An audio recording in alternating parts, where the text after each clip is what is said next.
In this session, we'll give you a quick overview of what database entities are. We'll start by answering the question, what is an entity? Then, we will explore how entities have attributes, and learn what basic data types are available for those attributes.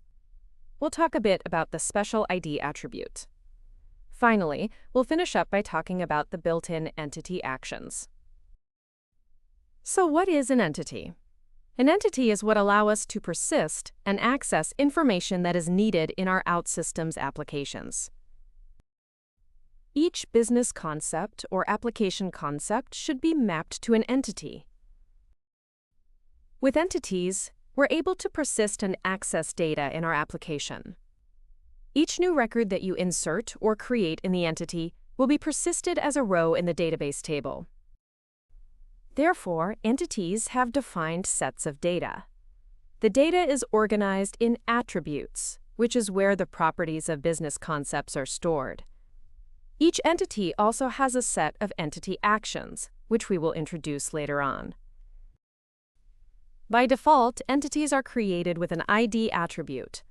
This attribute may be modified if needed, and it uniquely identifies each record in the entity.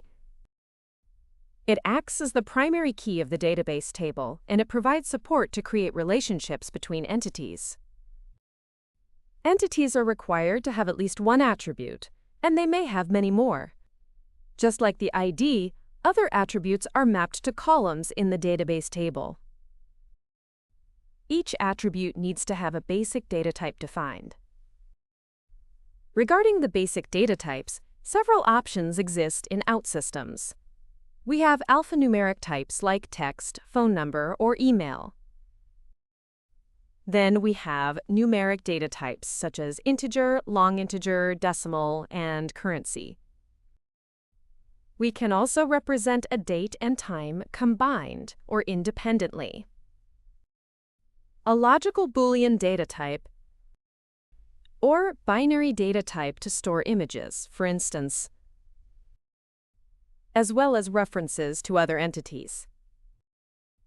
For each one of these data types, OutSystems has a default value.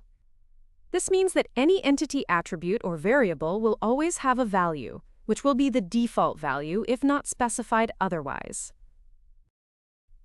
When defining the name of a new attribute or variable, OutSystems will try to infer the data type based on the chosen name. Quite a few patterns are detailed here. For instance, if we go ahead and set the name of a new attribute to personal email, the data type would automatically be set to email. Another example is if we set the name to created on, in which case the data type inferred will be datetime. These are a few examples, and as you move along, you'll get more used to leveraging these accelerators to boost your development. Entities also come with a few handy entity actions. These correspond to the common CRUD operations to create, retrieve, update, and delete records from the entity. For instance, the Create Customer Entity action allows you to add a new customer record into the customer entity. All the entity actions are automatically created by OutSystems and cannot be modified.